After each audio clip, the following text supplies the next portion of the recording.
afternoon, I'm Warwick from Kite Republic. Here we have the Naish GTW Alana.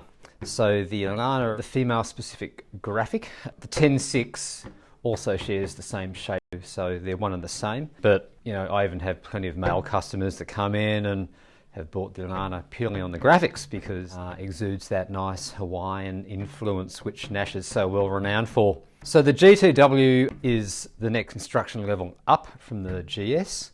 What sets it apart is the timber. So whilst it not only looks awesome, it does actually play a very, very important part, the construction and also the strength of the board. So for years and years, Naish actually pioneered the wood construction, and for eons they used Aussie pine. They've now switched to bamboo. The main reasons for that is it's actually a far superior fibre. So it is stronger, it provides more lateral stiffness and also better impact resistance as well. The timber runs full tip to tail and it also wraps around the rails.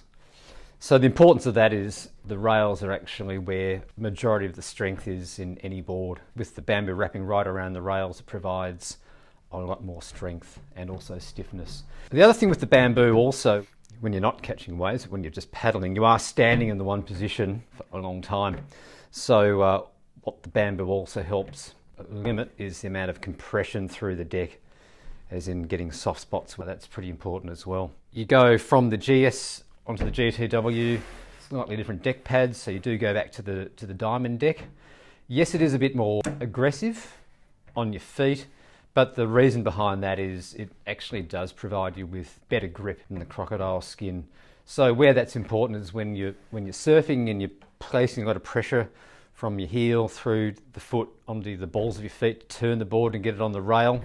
It does actually provide better feel and feedback through there as well. That brass insert there, fantastic addition.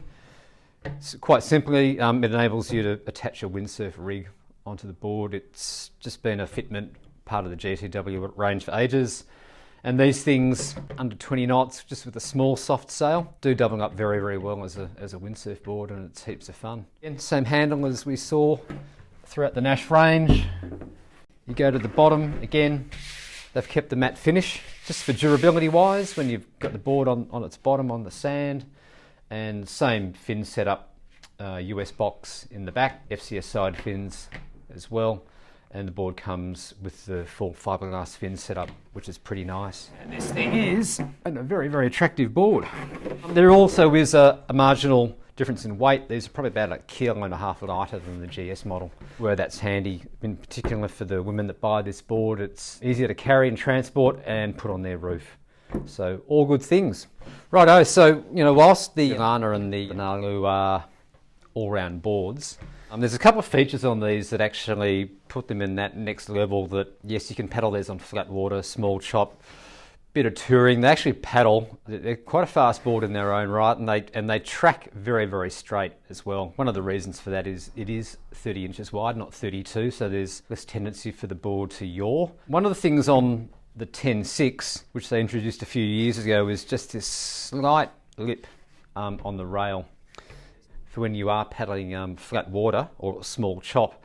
And what it enables you to do is, as you don't want to spread your feet out too wide, but as you spread your feet out, it just enables you to exert a bit more pressure on the rail, where you can actually steer the board off the rail, so hence the straighter tracking. One of the reasons this has been one of the most enduring shapes through the range is because it simply, when it comes into its own as a pure performance wave SUP, it's got a few design features that help it achieve that. It's got a mid or a moderate rail through the centre, actually thinner in the nose. It's still got enough nose width, so for those people wanting to do the classic longboard walk the board, you can, and providing it the right technique, the nose won't purl. When you move down to the back of the board, you might not be able to see the really gradual rocker through the board, but if you put this on a flat surface, there's just a really nice even amount of rocker with a bit of kick in the tail. And then as you move down through to the tail section, it goes from a moderate rail through to quite a fine rail, if you can see down there.